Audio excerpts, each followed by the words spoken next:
former Deputy President Gachagua has claimed that President William Ruto offered him 2 billion shillings to step down from his position before his impeachment. And when he denied the offer, the former second-in-command claims that the members of parliament received 500,000 Kenya shillings each, while senators were given 10 million shillings each to support his impeachment. Speaking this morning in an interview with the media house, Gachagua alleged that his removal was orchestrated because he was vocal about issues affecting Kenyans. Gachagua has dismissed concerns that his impeachment will bar him from vying for office in the 2027 elections, stating that it was not a must for him to seek any political position. Additionally, Gachagua criticized the government inactions on the raising cases of abductions, claiming that he had raised the issue with the president multiple times without any response.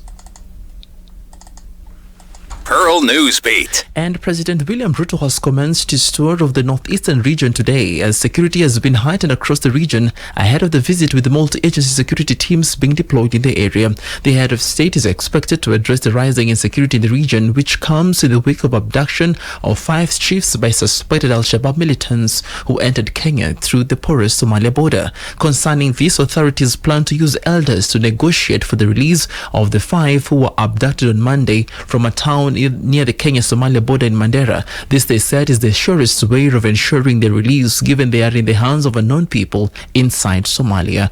Officials said already elders had been identified ahead of their mission, which is seen as normal whenever such an incident occurs. This came as operations were mounted in the area amid fears of more attacks. The motive of the attack is yet to be known, but officials blamed Somalia's Al-Shabaab militants for the abductions of the 5 chiefs. Pearl Newsbeat. In other news, the High Court will today give directions in a case filed by Wairimu, who is challenging her prosecution for the murder of her husband, Cohen. Wairimu was arrested and charged afresh with the 2019 murder and remains in custody, with the Kibra High Court Judge Dana Kavedza scheduled to rule on a bond application on February 18th. In an application filed before the Milimani Court, Wairimu points out that December 6th, 2022, the DPP made a decision not to pursue the charge, which led her to be ultimately discharged over the murder case. She had been charged with the same offense in 2019 before the matter was withdrawn in 2022 for lack of enough evidence. Wairimu is now accusing the Director of Public Prosecution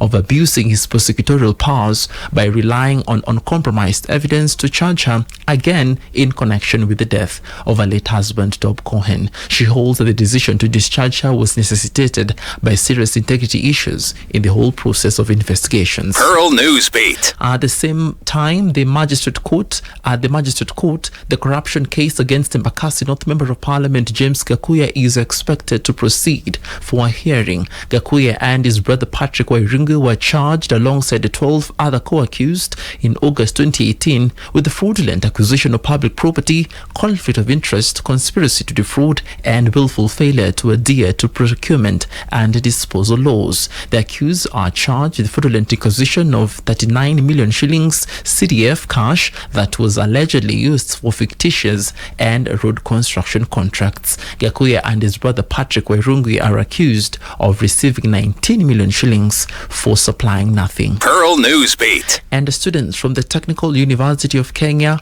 have been left stranded after the university was ordered to shut down indefinitely following a strike by staff over delayed salaries. The announcement followed the suspension of all diploma and undergraduate examinations scheduled for February 3rd to the 15th. The university was paralyzed after students joined lecturers who began their go-slow, prompting the city unit to order all students to vacate the student residence by 5 p.m. In a statement, the university's academic registrar Moses Wamalwa said the suspension of exams took effect immediately. Following the suspension, all students were directed to leave the university, while those residing in the university were given until 5 p.m. to vacate.